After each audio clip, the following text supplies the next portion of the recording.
오늘 하나님의 말씀은 여호수아서 2장입니다.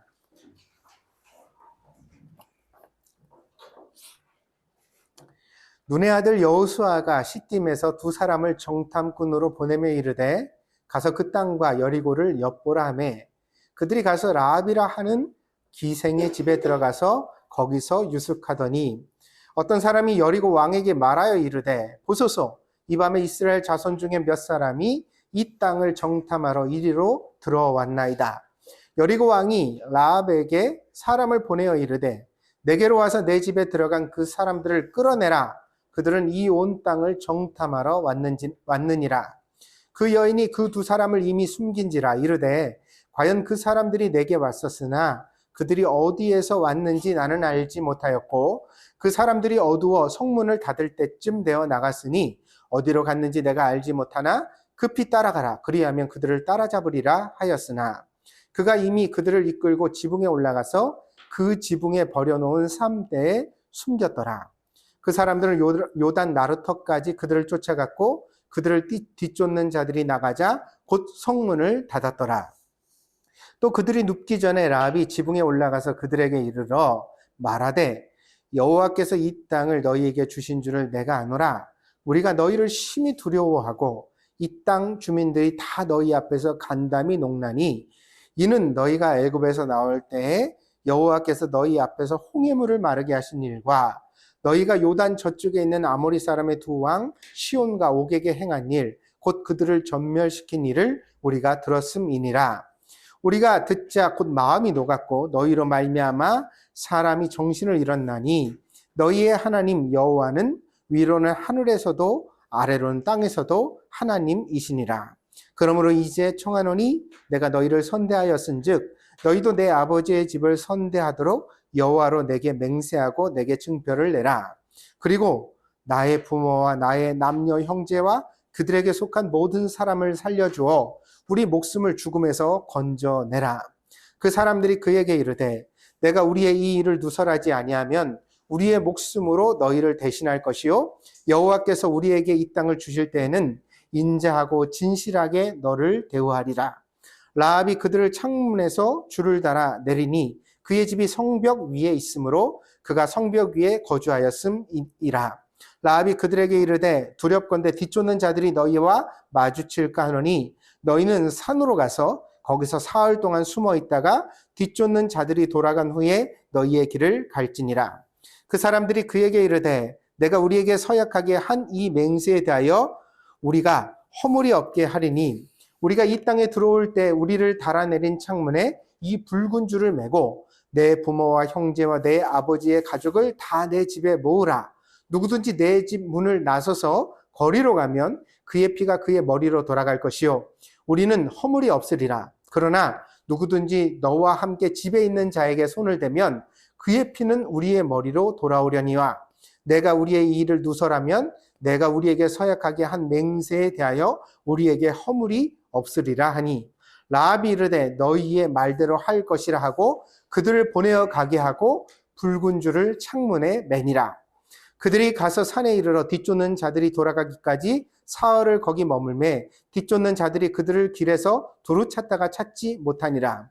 그 두 사람이 돌이켜 산에서 내려와 강을 건너 눈의 아들 여호수아에게 나아가서 그들이 겪은 모든 일을 고하고 또 여호수아에게 이르되 진실로 여호와께서 그 온 땅을 우리 손에 주셨으므로 그 땅의 모든 주민이 우리 앞에서 간담이 녹더이다 하더라. 아멘. 오늘 말씀의 제목은 기생 라합입니다.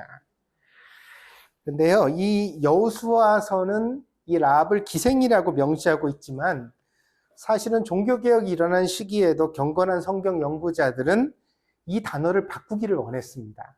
그러니까 예수님의 족보에 들어가 있는 여인인데 이 기생이라는 말이 우리에게는 무슨 말이냐면 술집에서 술 따르는 여자 뭐 이런 느낌으로 와닿죠. 근데 사실은 여기에 나와 있는 성경의 원어의 뜻은 매춘부를 뜻합니다. 몸을 파는 여자예요. 그러니까 이 단어를 예수님의 족보에 넣는 것이 경건한 신학자의 입장에서는 탐탁지 않았죠.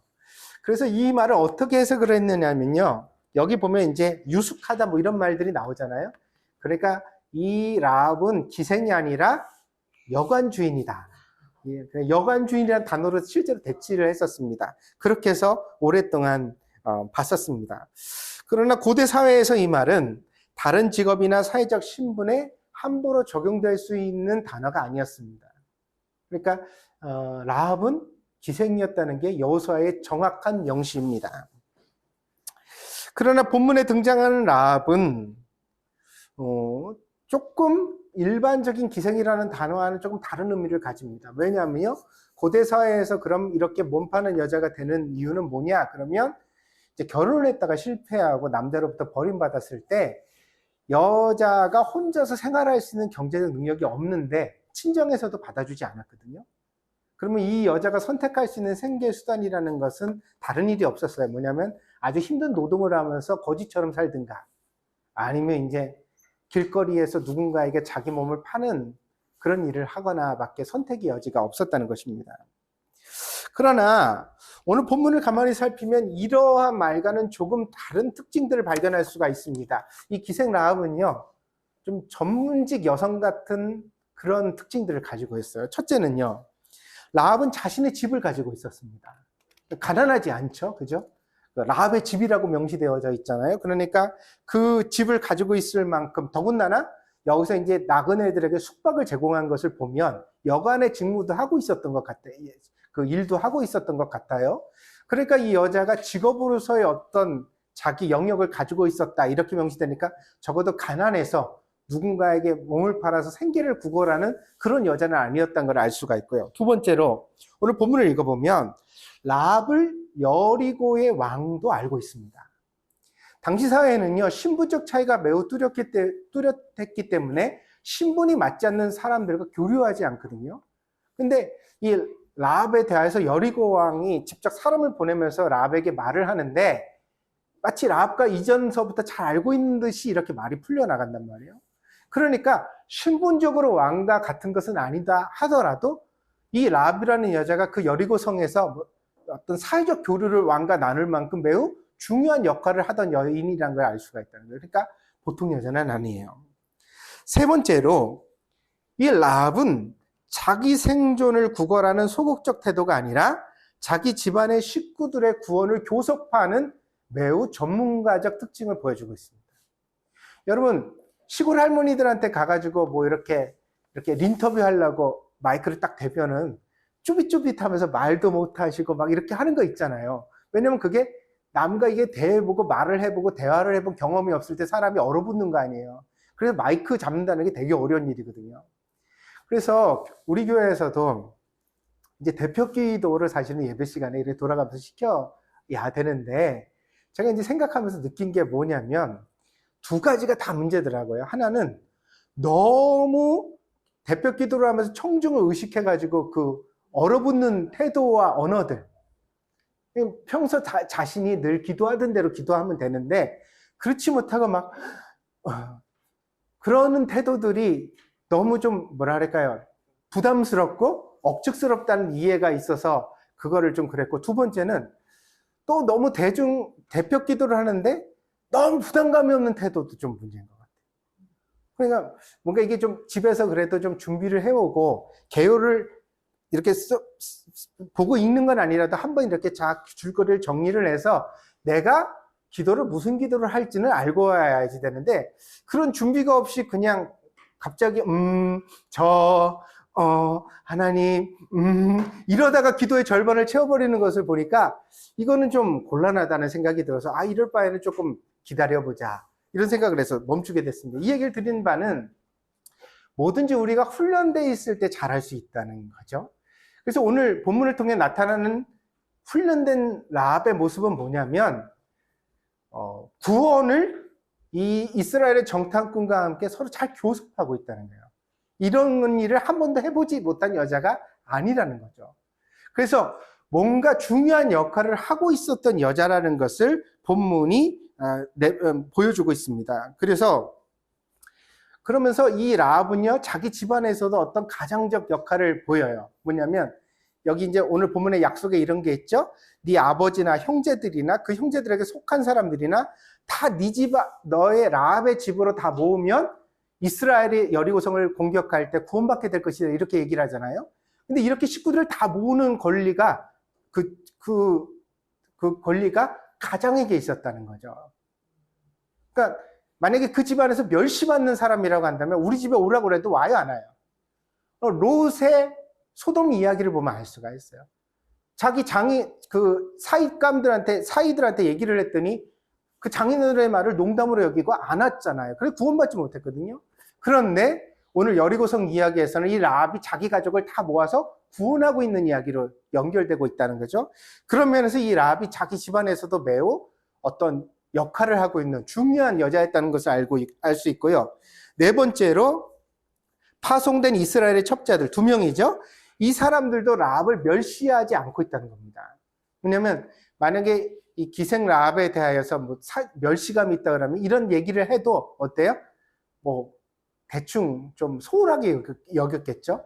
근데 중요하게 상대를 하고 있는 이 모습으로 봤을 때 이 라합이라는 여자가 기생이라는 이름으로 불려졌지만 그러나 뭔가는 모르지만 좀 전문직적 여성적인 냄새가 난다. 그런 면모를 갖추고 있다. 그런 역할을 했었다는 거죠. 그래서 그 이름과 매우 대치되는 상황들을 볼 수가 있습니다. 그렇다면 도대체 이 라합은 어떤 사람이기에 이렇게 매우 사회적으로 멸시받는 이름을 가졌음에도 불구하고 오히려 이렇게 되게 좀 중요한 역할을 하는 여자로서 본문에 등장하고 있는가? 우리는 어떤 사람을 이해할 때 그의 말을 의존하지 않을 수 없습니다. 그러니까 그 사람이 말하는 것을 볼 때 그 사람을 평가하게 되어지는 거죠. 그래서 우리는 라합의 말을 살피지 않을 수가 없습니다. 오늘 본문에 나오는 라합의 말을 한번 우리가 보도록 합시다. 2장 9절서부터 나오는 본문입니다. 여호와께서 이 땅을 너희에게 주신 줄을 내가 아노라 그랬죠. 판단의 주체가 누구예요? 내가, 그죠? 라합이라는 사람은 어떤 상황을 보고서 스스로 판단할 줄 아는 여자예요. 이거 중요합니다. 왜 그렇죠? 고대 사회의 여자는 종이나 노예처럼 여겨졌어요. 여자는 복종하는 대상이었지 판단하는 대상이 아니었어요. 근데 이 여호수아서에 등장하는 라합이라는 이 여자는 이 얘기를 할 때 스스로 판단하는 능력을 보여줘요. 그러면서 이렇게 말합니다. 우리가 너희를 심히 두려워하고 이 땅 주민들이 다 너희 앞에서 간담이 녹나니. 사람들의 두려움과 그다음에 마음이 녹았다는 사실을 말하죠. 이는 너희가 애굽에서 나올 때 여호와께서 너희 앞에서 홍해물을 마르게 하신 일과 이스라엘 백성이 애굽에서 나온 것이 지금으로부터 몇 년 전일까요? 광야 생활 몇 년 했죠? 40년 했죠? 그 40년이 끝나고서 요단강을 건너기 직전이에요. 그러면 이거 40년 전에 일어난 일을 지금 말하고 있어요. 근데 그 두 번째 말을 보세요. 그 다음에 마르게 하신 일과 너희가 요단 저쪽에 있는 아모리 사람의 두 왕 시온과 옥에게 행한 일, 곧 그들을 전멸시킨 일을 우리가 들었습니다. 그러면 아모리 두 왕 시온과 옥을 멸한 일은 언제 있었을까요? 요단강 건너기 직전에 있었던 일이에요. 그래서 이 두 마디가 매우 함축적이고 논리적이에요. 왜냐하면 40년 전의 시작과 40년 후에 지금 최근에 최신의 뉴스를 아울러서 딱 말하고 있어요. 그러면 이 라합이라는 여자가 이스라엘의 40년 생활에 대해서 요 시작과 끝만 안다는 뜻일까요? 아니죠. 내가 당신들의 시작과 끝을 다 알고 있어요. 거기서 일어났던 모든 일들을 내가 관심 있게 이미 다 살폈다는 얘기예요. 광야에서 이스라엘이 어떻게 생존했는지, 어떤 기적을 만났는지 풍문을 통해서 다 들어왔는데 이게 참 놀라운 일이에요. 왜냐하면 일반 가정집 주부였다고 하면 이런 소식을 들을 수가 없었죠. 근데 여간을 하고 기생이라는 직업을 가지고 있어서 수많은 나그네들을 접하면서 이런 정보를 들었는데 놀랍도록 라합이라는 이 여자는 이 정보를 취사 선택하고 판단할 줄 알았다는 거예요. 내가 어때요? 내가 안다는 거야, 내가 이 사실에 대한 명백히 아는데 내가 지금 보니까 이스라엘의 하나님이 함께 하신다는 거예요. 그래서 그 얘기를 합니다. 뭐냐면 우리가 듣자 곧 마음이 녹았고 너희로 말미암아 사람이 정신을 잃었나니 이렇게 되어져 있죠. 근데 여기 사람 앞에 모든 이라고 넣으세요. 왜냐하면 이게 일반 명사로 이렇게 사람이라니까 모든 사람이 너희로 말미암아 모든 사람이 정신을 잃었나니. 그래 영어 성경을 보면 실제로 어떻게 되냐? everyone이라고 되어져 있어요. 그러니까 모든 사람이 다 정신을 잃었다 이렇게 말해요. 그래서 보세요. 앞에 있는 절과 뒤에 절이 대꾸를 이뤄요. 우리가 너희를 심히 두려워하고 이 땅 주민들이 다 너희 앞에 간담이 녹았다 그랬죠.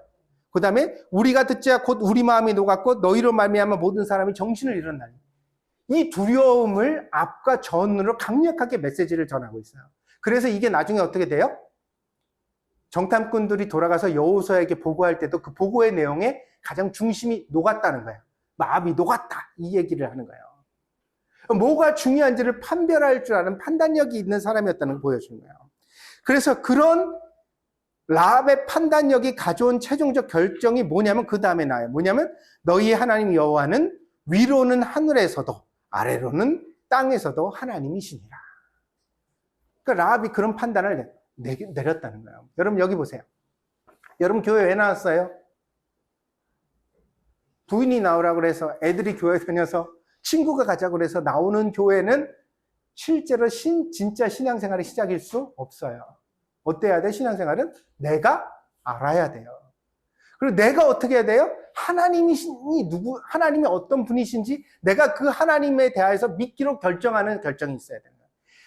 나의 내면적 소명과 결정이 없으면 신앙생활은 진짜로 시작될 수가 없어요. 이게 중요한 문제를 지금 라합이 다루고 있어요. 뭐냐면 내가 알고 그래서 나는 이 하나님을 하나님으로 인정하겠다는 고백을 지금 하고 있는 거예요. 그 결정에 따라서 라합은 이제 부탁을 합니다. 그러므로 이제 청하노니 내가 너희를 선대하였은즉 너희도 내 아버지의 집을 선대하도록 여호와로, 그쵸 벌써? 나의 하나님을 믿은 거죠. 하나님으로 내게 맹세하고 내게 증표를 내라. 그리고 나의 부모와 나의 남녀 형제와 그들에게 속한 모든 사람을 살려주어 우리의 목숨을 죽음에서 건져내라. 이 본문을 읽으면 조금 건져내라 명령형 같잖아요. 사실은 본문을 보면 건져 주십시오라는. 간절한 애절한 부탁을 지금 담아내고 있어요. 그러니까 하나님을 발견하고 나니까 이 정탐꾼들을 향하여서 자기의 구원을 매달려 말하고 있습니다. 재물이나 지위를 요구할 수도 있었을 겁니다. 보통 우리가 기생이라는 직업과 연관하여 생각을 한다면 좀 돈을 밝히는 여자?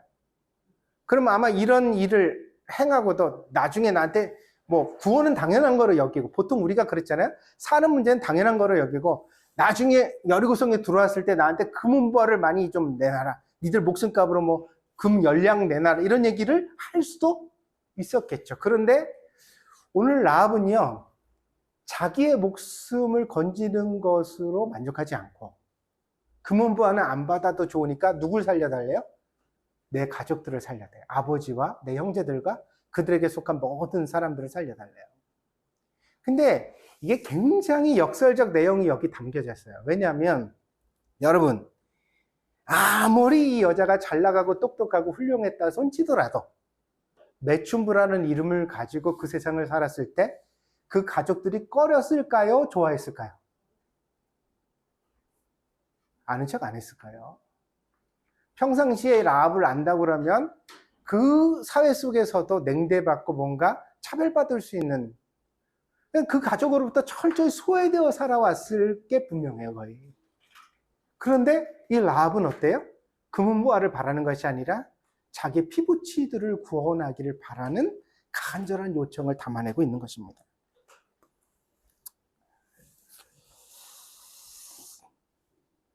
성경의 여백에는 이 사건 이후에 라합이 결혼을 했다고 나옵니다. 그죠? 그녀의 결혼은 누구와 했을까요? 여리고성을 정탐한 2명의 정탐꾼 있잖아요.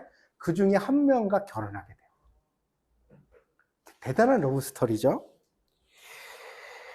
그 사람이 누구냐? 성경에 이름이 나옵니까? 나옵니다. 그 사람이 누구죠? 오늘 여기는 안 나오고요. 나중에 다른 성경을 보셔야 나오는데 그 이름은 살몬이에요. 살몬. 어디서 나오냐?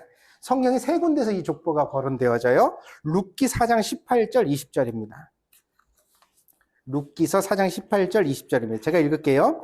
베레스의 계보, 족보는 이러하니라. 베레스는 헤스론을 낳고 헤스론은 람을 낳고 람은 아미나답을 낳았고, 아미나답은 나손을 낳았고, 나손은 살몬을 낳았고, 살몬은 보아스를 낳았고, 보아스는 오벳을 낳았고, 오벳은 이새를 낳았고, 이새는 다윗을 낳았더라. 이렇게 되어져요.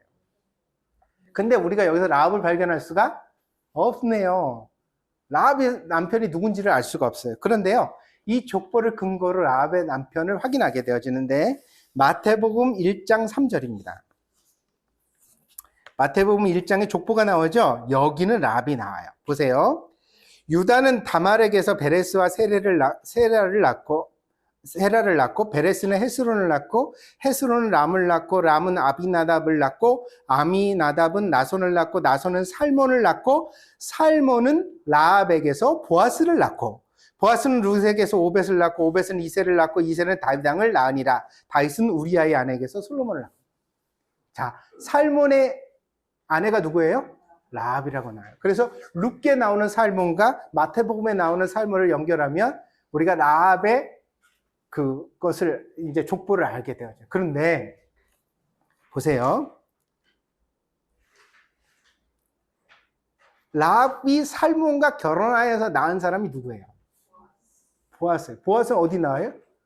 룻기에 나와요. 룻의 새 남편이에요. 처음에 결혼했다가 남편이 죽어서 과부가 됐었는 젊은 과부를 나중에 걷어들여서 남편이 되어주는 훌륭한 남자가 보아스예요.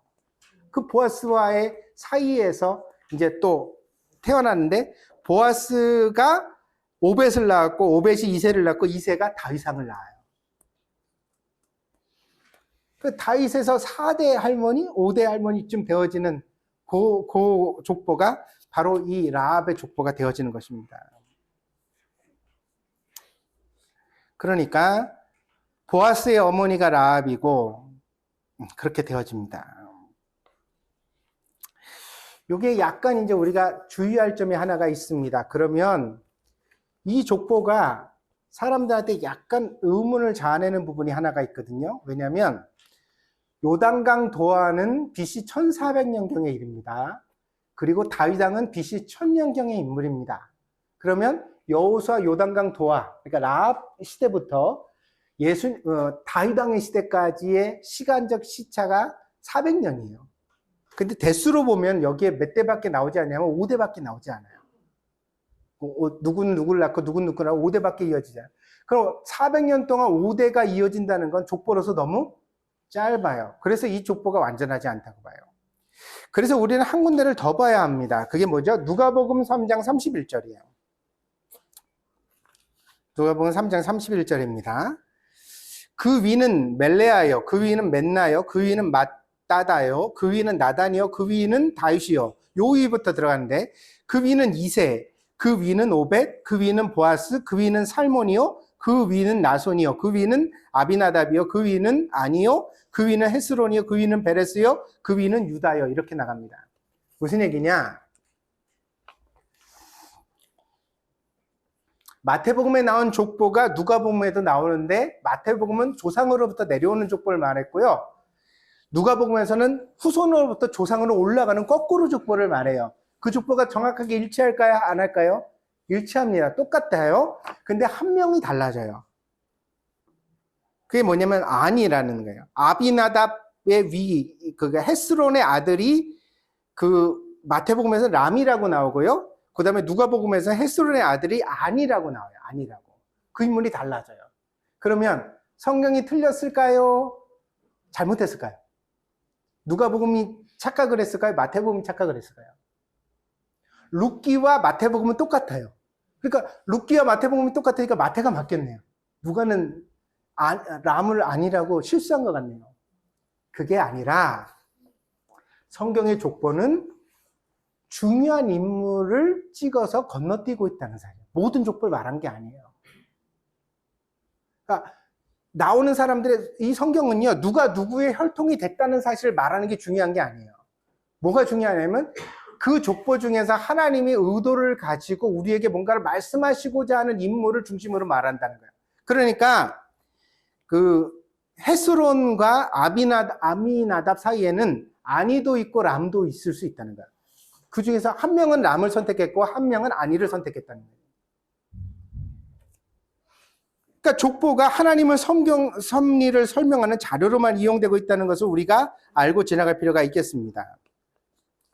그렇게 보고 나면 우리 이제 여기 본문에서 한 가지 의문을 가지게 됩니다. 뭐냐면 살몬은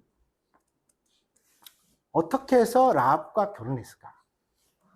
그것도 기생이었다.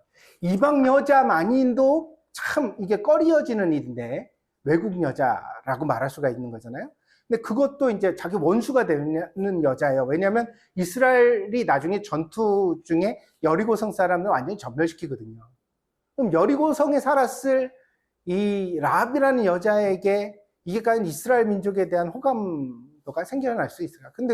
그런데 하필이면 이 살몬은 왜 라합과 결혼했을까?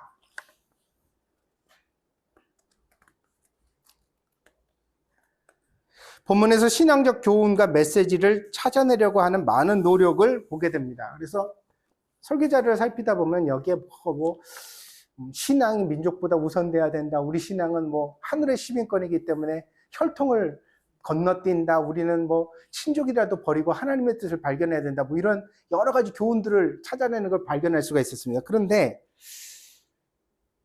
과연 그게 본질일까라는 생각을 계속 해왔습니다. 라합과 살몬은 동역자를 선택한 것이 아니라 인생의 배우자를 선택한 것입니다.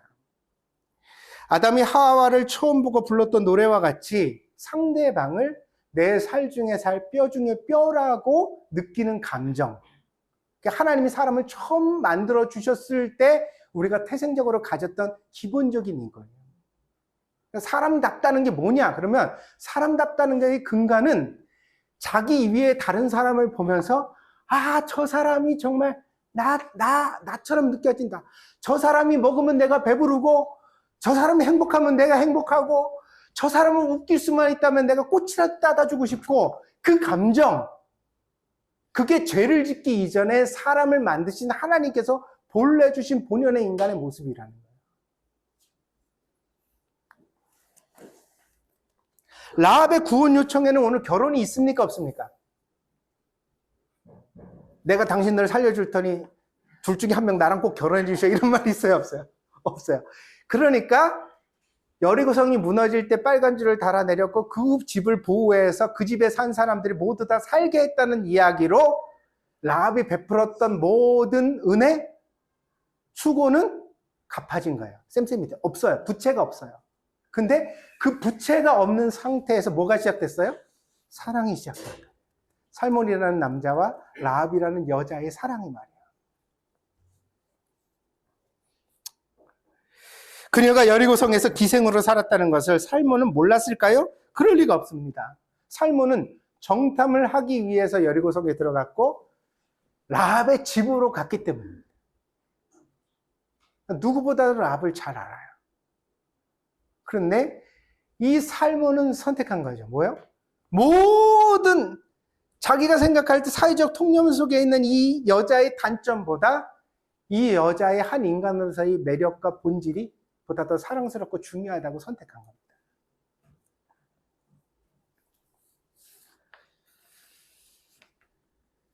우리는 그 족보 위에는 그 어떤 힌트도 가지고 있지 않습니다. 그러나 마태복음의 족보가 보여주는 힌트가 하나가 있는데 마태복음의 예수님의 족보에 세 여자가 등장하거든요. 다말, 시아버지를 통해서 자식을 낳았던 다말, 그 다음에 라합, 그 다음에 룻이에요.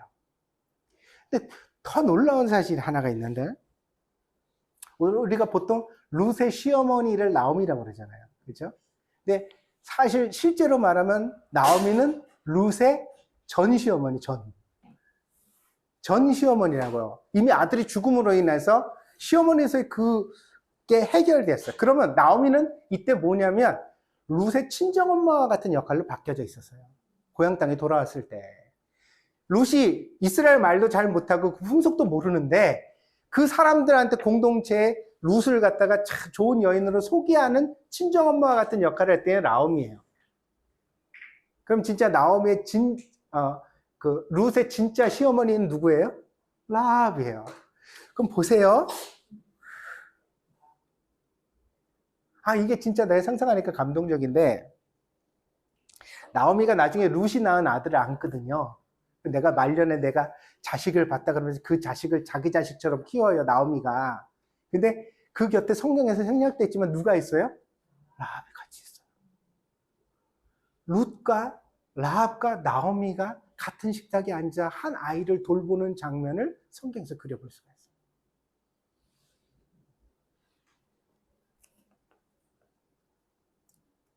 교회에는 성찬과 애찬이 있는데, 성찬이 그리스도의 십자가를 기념한다면 애찬은 성도들의 참된 사랑을 기념하는 것입니다. 우리 밥 먹어요, 안 먹어요? 동경드림교회는 왜 그렇게 먹는데 진심일까요?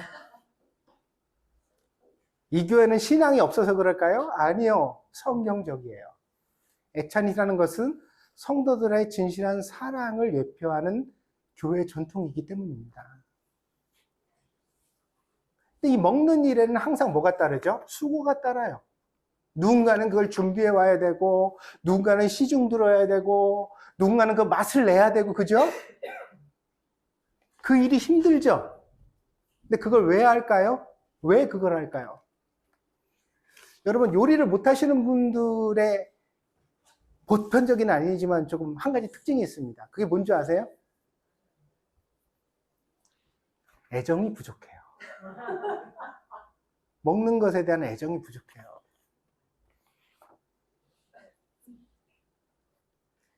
진심으로 잘 먹고 맛있게 먹고 싶겠다는 생각이 있으면 조금이라도 발전해 갑니다. 그런데요, 어떨 때 이 요리가 허투루 가느냐면, 대충 먹지 뭐. 안 중요해. 좀 한 끼 때우면 안 될까? 이런 생각이 들기 시작하면 이제 요리가 산으로 가는 거예요.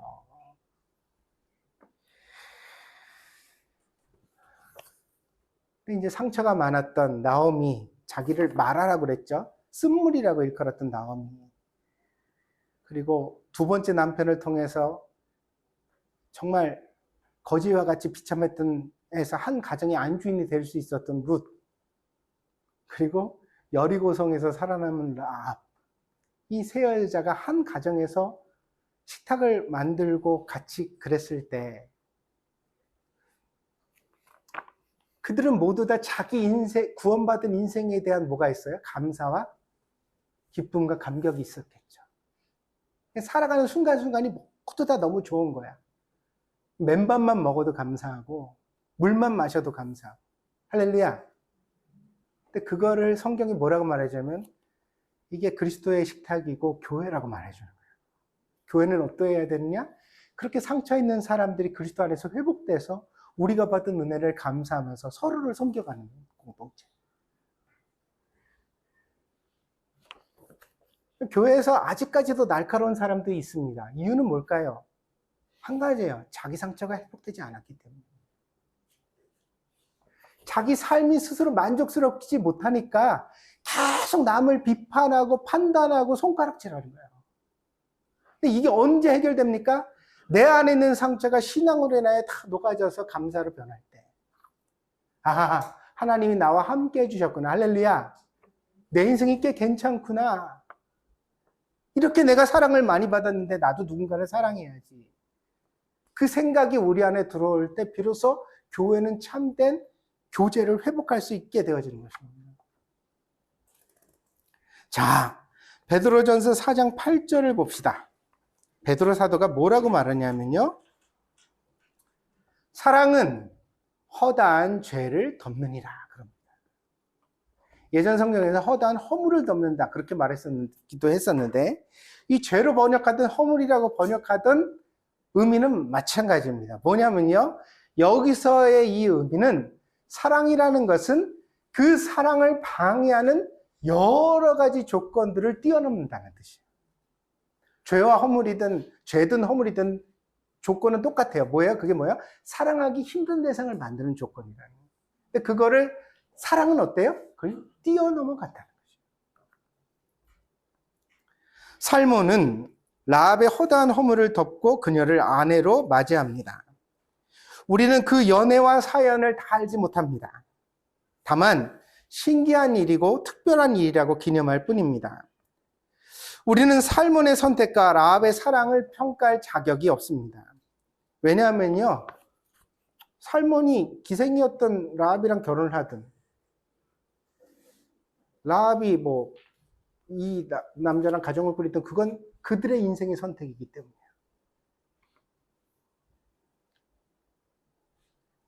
다만 놀라운 사실은 그들의 이 사랑의 선택이 하나님의 큰 섭리의 조각이었다는 사실입니다. 그럼 살몬은 라합을 아내로 맞이할 때 내가 이제 이 여자랑 결혼하면 그리스도의 족보에 들어가는 거야, 이렇게 알았을까요? 몰랐어요. 살몬은 그냥 자기 사랑하는 여자를 선택했을 뿐이에요. 그런데 하나님이 본래 주셨던 아담의 그 마음을 가지고 자기 인생을 그렇게 진실되게 살았더니 그 결과가 하나님의 큰 섭리를 이루는 데 쓰임받았다는 거예요. 신앙생활이라는 게 말이에요, 제가 나이를 먹으면서 하나님을 알아가면 알아갈수록 굳고 딱딱하고 경직되고 좁고 그런 게 아니에요. 신앙은 유연하고 부드럽고 우리를 편안하고 자유롭게 하며 우리에게 있어서 본질적인 것이 무엇인지를 들여다보게 하는 힘입니다. 그래서 하나님을 알아가면 알아갈수록 여러분이 더 많이 마음속에 자유를 얻고 정말 중요한 것을 깨닫는 분별력을 가지게 되는 줄 믿습니다. 결혼을 할 때 제일 중요한 조건이 뭐겠어요? 우리 엄마 아빠 마음에 드는 여자? 혹은 남자? 요즘 젊은 세대는 맞벌이 하기 때문에 여자 직업을 그렇게 중요하게 여긴대요. 그 여자의 평균 소득이 뭐 300만 원 이상 돼야 맞벌이에서 집 뭐 사고 뭐 이렇게 한다, 이렇게 얘기.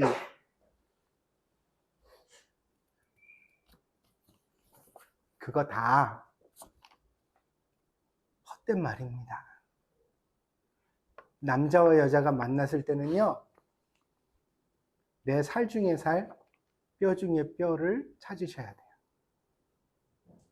이 사람이랑 있으면 시간이 그냥 흘러간다. 이 사람이랑 있으면 국수만 먹어도 행복하겠다. 할렐루야. 이렇게 얘기하면 이제 자기들 이미 결혼한 사람들 나는 과연 그런가? 두 번째 선택이 있죠. 뭐요? 그런 연애를 못 해봤으면 그런 가정이라도 꾸려야지. 남편들, 아내들 사랑해 주세요.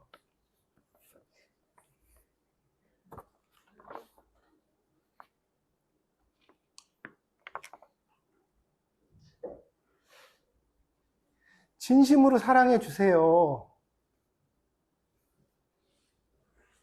살몬은 기생이었던 라합도 건너뛰어 사랑하는데, 그랬더니 하나님이 그를 예수님의 족보에 넣어주시는데, 여러분 남편에게, 여러분 아내에게 단점이 있다 한들 이보다 큽니까? 이보다 커요?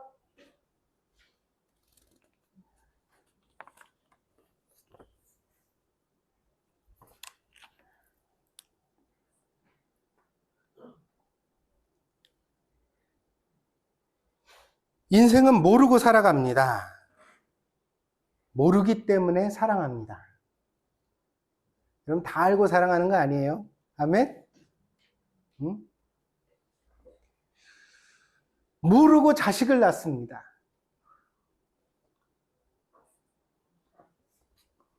그래서 애를 다 좀 키우고 나서 이제쯤 좀 아이고 내가 다시 한다면 이렇게 안 할 것 같다, 이렇게 알 때쯤 되면 여러분 이제 할머니 할아버지가 됩니다. 그래서 손주는 귀하죠.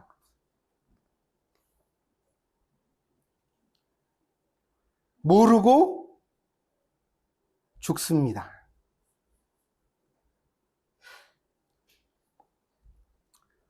그래서 우리는 모든 것을 우리가 객관적으로 판단하고 알 수 없는 인생을 살아가고 있다는 사실을 명심할 필요가 있다는 거예요. 내가 지금 기생 라합과 결혼을 했다 치더라도 일이 좋은 일일지 나쁜 일일지 내가 알아요, 몰라요? 몰라요. 모른다고. 여러분 계속 그 속마음이 있거든? 그게 뭐냐면 여러분의 신앙이라는 잣대가 여러분이 하나님을 안다는 그 알량한 지식이 자꾸 여러분한테 판단을 줘요. 내가 잘못했네. 이건 비신앙적이었어. 내가 이거는 이미 엎질러진 물이야. 돌이킬 수 없어. 이건 잘못된 거야. 내가 자신하건대 하나님은 여러분의 생각보다 크십니다. 믿습니까? 살몬이 라합을 만나는 일이 예수님의 큰 경륜 속에서 필요한 일인지 살몬도 라합도 몰랐어요. 그냥 모여봤더니 나오미랑 라합이랑 룻이랑 모여 밥 먹으면서 하나님은 참 놀라운 분이야. 그러면서 밥을 먹으며 평범한 인생을 살다가 그들은 죽었어요. 죽을 때까지도 알았다 몰랐다? 몰랐다. 그러나 하나님은 그들을 통해 세상에 메시아 구원자를 보내시기를 계획하시고 있었다. 그래서 예수님의 족보에 이 세 여자만 딱 등장하는 놀라운 명시를 우리에게 주시고 있다. 그래서 하나님이 이 족보를 통해 우리에게 말씀하시는 말은 뭐냐? 사람 함부로 판단하지 마라. 남도 나도. 믿습니까? 내 인생 성공했다 말하지도 말고 내 인생 실패했다고 말하지도 말고 남에 대하여도 저 사람 끝이다 이렇게 말하지 말고 그 인생에 하나님께서 어떤 섭리와 은혜를 담아 세상을 놀라게 하실런지 우리는 알지 못한다는 사실을 늘 기억하면서 살아갑시다.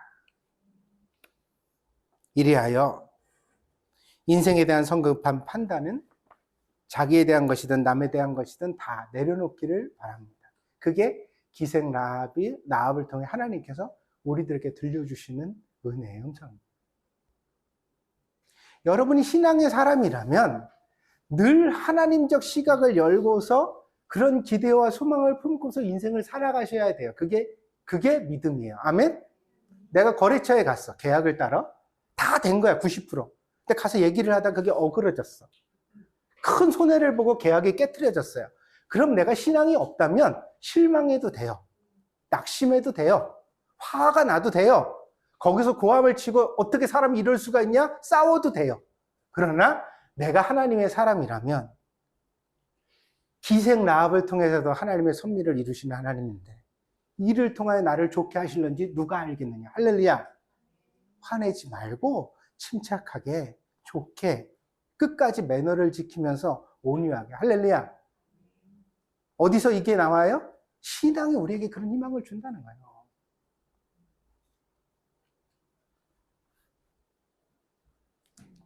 다른 사람에 대한, 다른 인생에 대한 함부로 판단하는 것은 지극히 비신앙적이며 교만한 일이 된다는 사실을 우리가 꼭 명심하게 되기를 바랍니다. 그래서요, 이게 어려워요. 왜냐하면 사람은 다 각자 자기 판단이 있거든요. 내가 여기 중심에 재판장들을 하나씩 다 가지고 있어요. 우리가 언제 분노를 내냐? 내 기준에 벗어날 때 다 화가 나는 거예요. 근데 여러분 재판장이 옳지 않다고요. 믿습니까? 항상 옳은 게 아니에요. 맞는 것도 아니고. 그러니까 재판장이 되시는 하나님께 그걸 맡겨드리고 내가 좀 낮은 자리로 내려올 줄 아는 게 신앙의 태도라는 것. 그래서 우리가 좀 겸손하게 받아들이고 보고 인내하면서 그렇게 앞으로 나아갈 때 하나님께서 우리를 통해 하나님의 선한 뜻들을 이루어 가시는 줄 믿습니다. 이 얘기만 드리고 오늘 설교 이제 마칠게요. 뜻대로 안 될 때가 우리의 신앙이 비로소 드러날 때입니다. 아멘? 뜻대로 안 될 때가. 여러분이 원하는 거, 바라는 거, 기대하는 거, 그게 이렇게 될 거라고 할 때 안 될 때가 있어요. 근데 그때가 바로 여러분의 신앙이 진짜 무엇인지가 드러날 때예요. 그러니 여러분, 신앙의 답을 잘 쓰시기를 바랍니다. 아멘? 목사에게 보여주시는 얘기가 아니에요. 나한테 보여주실 필요 없어요. 나한테 인정받아봤자 뭐 밥이나 한 끼 사겠지 뭐 다른 거 제가 해드릴 수 있는 게 커피 타주는 거 그거밖에 없어요. 그거밖에 없는데 하나님이 여러분이 원하는 일을 원하지 않게 만드신 다음에 여러분을 주목하여 보신단 말이에요. 마치 욥처럼. 근데 그때 여러분이 순전한 신앙의 답을 써내면 하나님이 오케이 하시면 그때부터 여러분에게 하나님의 축복을 하늘에서 물 붓듯이 부으시는데 할렐루야. 그래, 내가 너한테 믿음을 받다. 응? 네가 그렇게 바라고 기대하는 거 내가 네 하나님에 대해서 다 이루어줄게. 지나놓고 보면 너무 하나님이 놀랍도록 나를 축복하셨다는 그런 이야기를 할 수 있는 사람이 돼요. 근데 이제 우리가 대부분 다 답을 못 써요, 그게. 제가 신앙생활은 광야라고 그랬잖아요. 40년 동안 광야 왜 돌았어요? 하나님이 문제 내면 꼭 오답을 써내니까. 응? 꼭 하나님이 이렇게 하면 승질 팍 내고, 혈기 확 뿌리고, 내가 재판장이 돼가지고 다 판단하고, 몹쓸 사람, 나쁜 사람, 어떻게든가, 내가 막 다 그렇게 해대니까. 내가 써내는 답마다 하나님이 어때요? X. X. 그거 아니야. 고쳐. 달라져. 변해. 근데 여러분이 고집을 피운다가 뭐야? 아, 내가 어때서요? 요나서 봐요, 요나서. 하나님이 이렇게 물으게, 네가 성냄이 오르냐 그러세요. 요나가 화가 났다고 해요. 네가 성냄이 오르냐 그래요. 요나의 대답이 뭐였는 줄 알아요? 내가 죽기까지 화를 내도 당연합니다. 야, 나 이 요나서 처음 읽었을 때 엄청 충격을 받았어요. 야, 하나님한테 이렇게 덤벼도 되는구나. 이래 덤벼도 안 죽는구나. 그런 생각. 내가 죽기까지 화를 내도 당연합니다. 이렇게 요나가 진짜 대답했다니까요.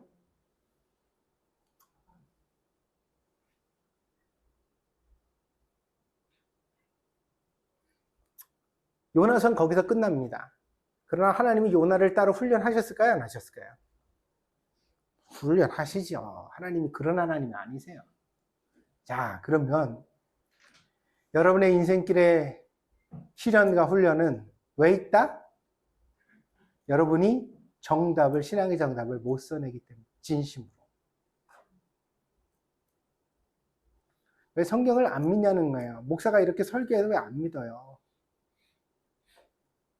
목사님, 그럼 설교한 대로 다 살아냅니까? 내가 그걸 다 살아냈으면 나도 지금 답을 설해서 훨씬 더 행복하고 좋게 됐겠지. 안 돼. 그렇지만 성경에 있는 건 가르치잖아, 그래도. 근데 성경에 없는 말을 해요? 아니면 내 말을 해요? 내 말이 틀렸으면 와서 말해봐요. 아니잖아. 이게 답입니다. 믿습니까? 여러분을 고치시라.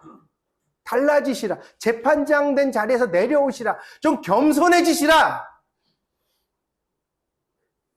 남 인생 함부로 판단하지 말고 자기 인생에 대해 진지하게 한번 생각해 보시라. 남을 향해 그렇게 손가락질 잘하면서 자기 사는 모습은 왜 하나님의 말씀과 그렇게 멀리 떠나 있는데 회개할 것도 없어.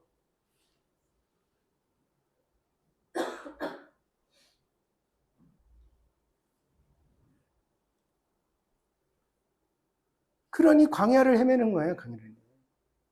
우리가 다.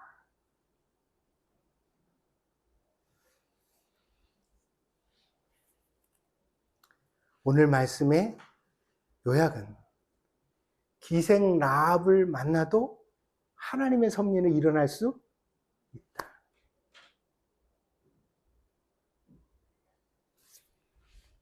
기도하겠습니다.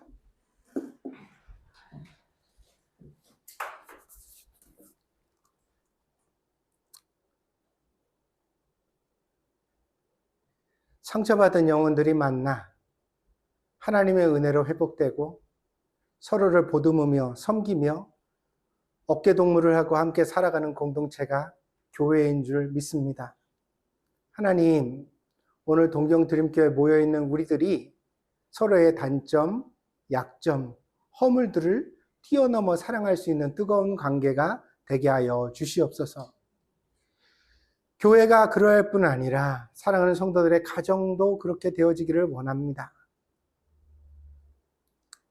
사랑할 만해서 사랑을 시작했지만 이제 우리가 함께 가정을 이루어 살아가는 동안에는 사랑하기 힘든 것까지도 사랑하기 위하여 기도하고 노력할 줄 아는 그러한 돕는 배필이 되게 하여 주시옵소서.